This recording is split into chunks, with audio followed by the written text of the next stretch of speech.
తాకట్లో ఉన్న మీ బంగారాన్ని విడిపించి ఆ రోజు ఆన్లైన్ రేటుకి కొంటాం. Sharma gold company. నమస్తే గురుగారు. శ్రీమాత్రే నమః. గురుగారు, మాఘ పౌర్ణిమ, అన్ని పౌర్ణములకి దీనికి ఏంటి డిఫరెన్స్? ఏం చేయాలి ఈరోజు, ఏం అస్సలు చేయకూడదు, ఎలా ఈ రోజుని సద్వినియోగం చేసుకోవాలి? ఒక్కొక్క పౌర్ణమికి ఒక్కొక్క విశిష్టత ఉంటుంది. మాఘ పౌర్ణమికి ఉన్న విశిష్టత ఏమిటంటే, మీరు ఏదైతే సంకల్పం చేస్తారో ఆ సంకల్పం ఫుల్ఫిల్ అయ్యేటువంటి పౌర్ణమి ఇది మాఘ పౌర్ణమి. ఎందుకండి అంటే ఇది ఈ పౌర్ణమి కర్మదగ్ధం చేసే పౌర్ణమి అంటారు దీన్ని. ఓకే.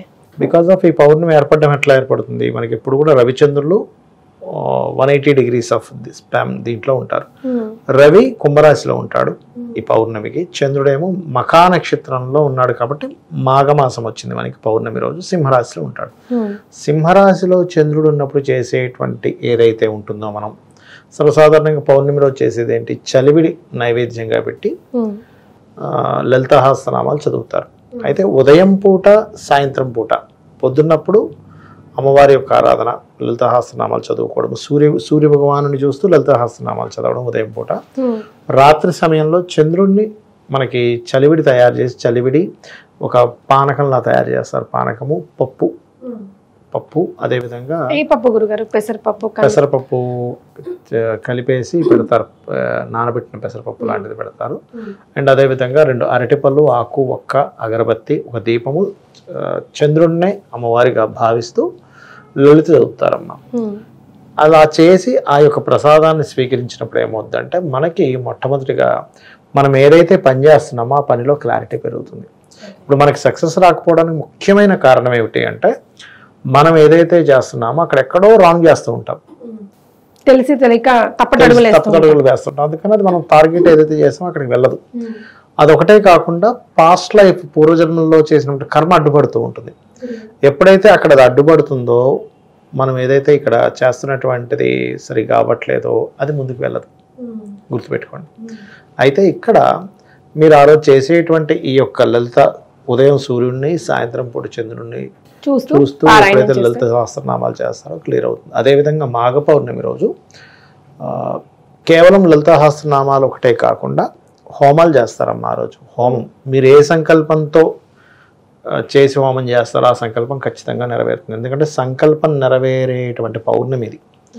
పంచమేమో సింహరాశిలో చంద్రుడు ఉన్నందుకు పాపం దగ్ధం అవుతుంది.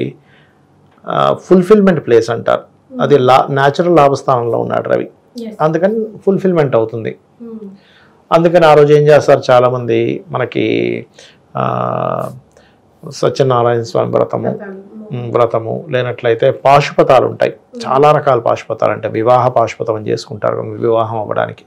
లేనట్లయితే వ్యాపార అభివృద్ధి పాశుపతాలు ఉంటాయి. ఇట్లా రకరకాల 365 పాశుపతాలు ఉన్నాయి. అందులో ఎవరైనా ఏదైనా ఒకటి తీసుకొని ఆ పాశుపతం చేయడము, లేనట్లయితే చండీ పారాయణం చేయడం ఆ రోజు.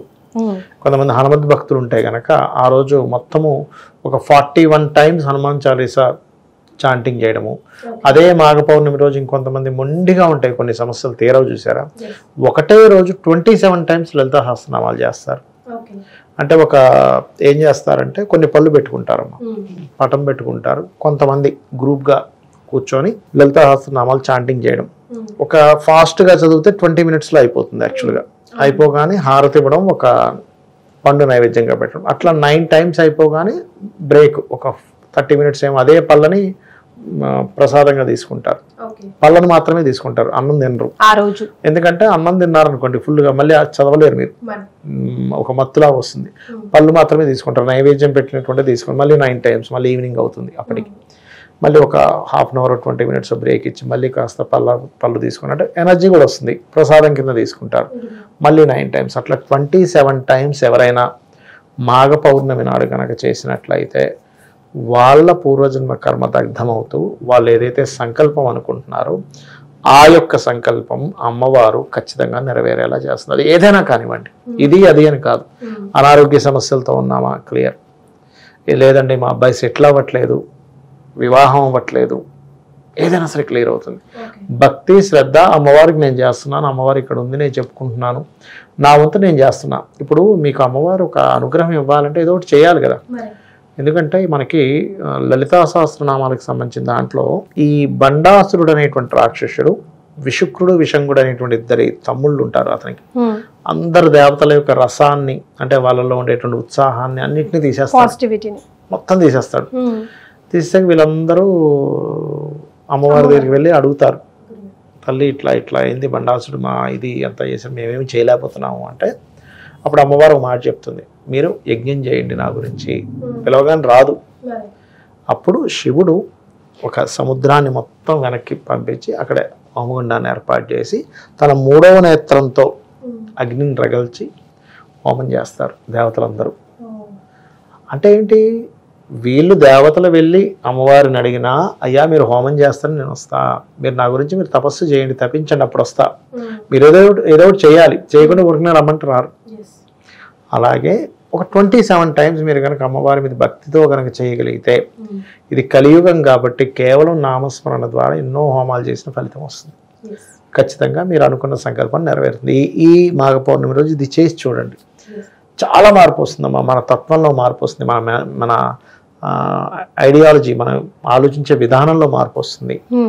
మనం ఒక వ్యక్తితో గతంలో ఆ వ్యక్తితో ఒక సంభాషణ చేసేటప్పుడు ఎలా ఉండేవాళ్ళము, ఇప్పుడు ఎలా ఆలోచిస్తున్నాం. ఒక్కోసారి మనం చూడండి, అవతల వాళ్ళు చెప్పే ప్రతి దాన్ని వ్యంగ్యంగానో నెగిటివ్గానో ఇంత కాదులే అని కొడమ చేస్తూ ఉంటాం. కానీ అలా ఉండదు. అమ్మవారి ఆరాధన చేసినప్పుడు ఏమవుతుందంటే జస్ట్ ఓకే ఇలా చెప్తున్నారు ఫైన్ అని అనుకుంటాం, కానీ దాన్ని మనం ఏమి వ్యంగ్యంగా చూడం, రెస్పెక్ట్ ఇస్తూ ఉంటాం. మనకు నచ్చితే తీసుకుంటాం, లేకపోతే లేదు లేదు ఫైన్, అది నిజమో అబద్ధం మనకు ఎందుకు వదిలేస్తాం. అట్లా ఉంటుంది, మనిషి యొక్క నేచర్ చాలా మారుతుంది. అది ఏంటంటే అమ్మ, చందోలు రాఘవ నారాయణ శాస్త్రి గారు ఒక ఆయన ఉండేవారు. ఆయనకు కూడా ఇలాగే చాలా కష్టకాలం వచ్చినప్పుడు ఆయన కనీసం అమ్మవారికి ఏమీ పెట్టడానికి కూడా లేదు ఆయన దగ్గర. అప్పుడు జస్ట్ లలితాసహస్రనామాలు చదువుకోవడం, నీటి చొక్కను పెట్టాడు. అట్లా ఒకరోజు ఇలాగే 27 టైమ్స్ చేసిన తర్వాత ఆయన స్పృహ తప్పి పడిపోయారు. ఆయన ఇంకా అయిపోయి, ఆయన ఎందుకంటే ఫుడ్ లేదు ఏం లేదు, చాలా మహాభక్తుడు.